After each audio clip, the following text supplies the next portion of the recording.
సంబంధించింది కలెక్టర్ కార్యాలయంలో మహబూబాబాద్ జిల్లాలో మనం ప్రస్తుతం ఉన్నాము. అయితే మొత్తంగా అయితే ఉమ్మడిగా వాళ్ళు సంబంధించింది ఇటు మహిళలు సంబంధించిన వాళ్ళు ఉద్యోగస్తులు అయితే వీళ్ళు అవుట్ సోర్సింగ్ ఉద్యోగస్తులు. వీళ్ళకు సమస్య ఏందనేది వాళ్ళ మాటలో మనం తెలుసుకుందాం. సమస్య ఎందుకు వచ్చింది? మీరు ఉండాల్సింది స్కూల్లో, ఇక్కడ రావాల్సిన అవసరం ఏంది? మోడల్ స్కూల్ సంబంధించి. సార్ నమస్తే అండి, నా పేరు సురేష్ అండి. నేను మన టీజీఎంఎస్ నేరడ మోడల్ స్కూల్లో ఫిజికల్ డైరెక్టర్ అండి. సార్ మాకు ఇప్పుడు గత 5 నెలల నుంచి మాకు జీతాలు లేవు సార్. మాకు వచ్చే జీతం చాలా తక్కువ అండి. ఆ తక్కువ అయినా కానీ మేము స్కూల్కి అందరికంటే ముందు వెళ్ళాలి, మళ్ళీ పిల్లలంతా పోయినాక అందరు వెళ్ళిపోవాలి. మేము అందరికన్నా ముందు వచ్చి అందరికి వెనక్కి వెళ్ళినా కానీ మాకు ఇప్పటికీ 5 నెలల నుంచి మాకు జీతాలు లేవు. జీతాలు లేకపోతే మాకు ఫ్యామిలీస్ గడవట్లేదండి. మేము అందరం కూడా 35-40 సంవత్సరాల లోపల వాళ్ళు ఉన్నాము.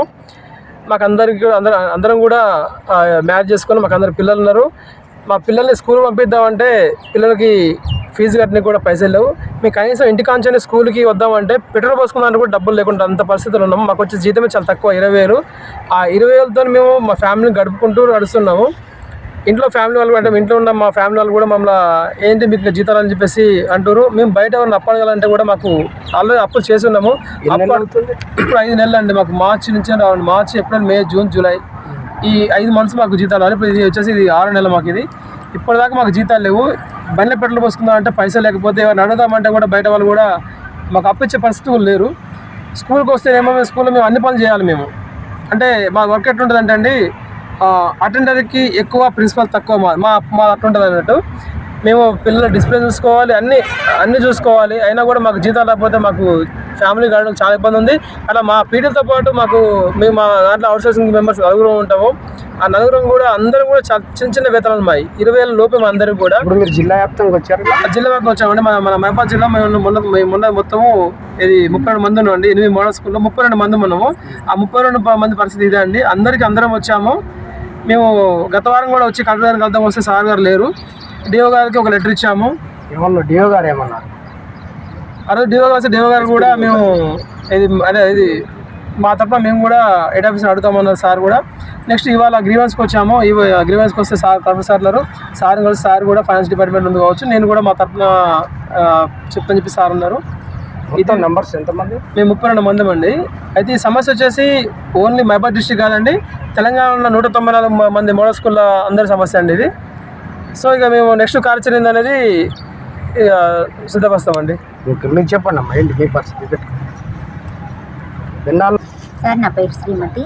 నేను గుంటూరు మోడల్ స్కూల్లో అటెండర్గా పనిచేస్తాను. నాకు జీతాలు రాక 5 నెలలు అయింది సార్. మాకు ఫిబ్రవరిలో వచ్చినాయి. ఇంకా అప్పటికే 4 మంత్స్ శాలరీ రాలేదు. 2 మంత్స్ ఇచ్చారు, 2 మంత్స్ ఇవ్వలేదు. అప్పటి నుండి ఇంకా కంటిన్యూగా శాలరీస్ రావట్లేదు. మేము మార్నింగ్ 8:30, ఇప్పుడు 9 స్కూల్ అంటే 8:30 వరకు స్కూల్లో ఉండాలి.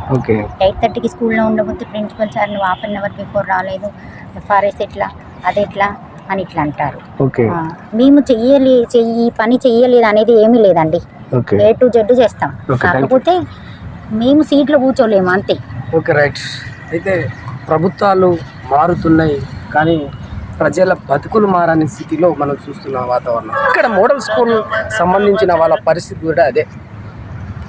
ఏదో అరకొర 20,000-30,000 జీతాలతో పనిచేస్తున్నారు. ఉదయం 8 గంటలకు పోతే సాయంత్రం ఇంటికి వచ్చేసరికి 8 అవుతుంది. కానీ వీళ్ళ జీతాలు ఎంతో కాదు, లక్షల్లో ఉండవు. మా అంటే 25,000 నుంచి 30,000 లోపు. అలా 8 మోడల్ స్కూళ్ళ మహబూబాబాద్ జిల్లాలో ఉన్న పరిస్థితి ఈ విధంగా ఉంది. ఇది ఇక్కడే కాదు, తెలంగాణ రాష్ట్ర వ్యాప్తంగా అవుట్ సోర్సింగ్ సంబంధించిన ఉద్యోగస్తుల పరిస్థితి ఇది. మొత్తంగా అయితే ప్రభుత్వాలు అనేక పథకాలు పెడుతున్నారు కానీ ఇక్కడ విద్యార్థులకు విద్య నేర్పుతున్న వాళ్ళ జీవితాలను మాత్రం వాళ్ళు విద్య నేర్పించిన తర్వాత వాళ్ళ జీవితాలతో ప్రభుత్వాలు ఆడుకుంటున్నాయని వాళ్ళు చెప్తున్న పరిస్థితి. T9 ప్రతినిధి సీతారాంతో కలెక్టర్ ఆవరణ నుంచి ఫేస్ టు ఫేస్.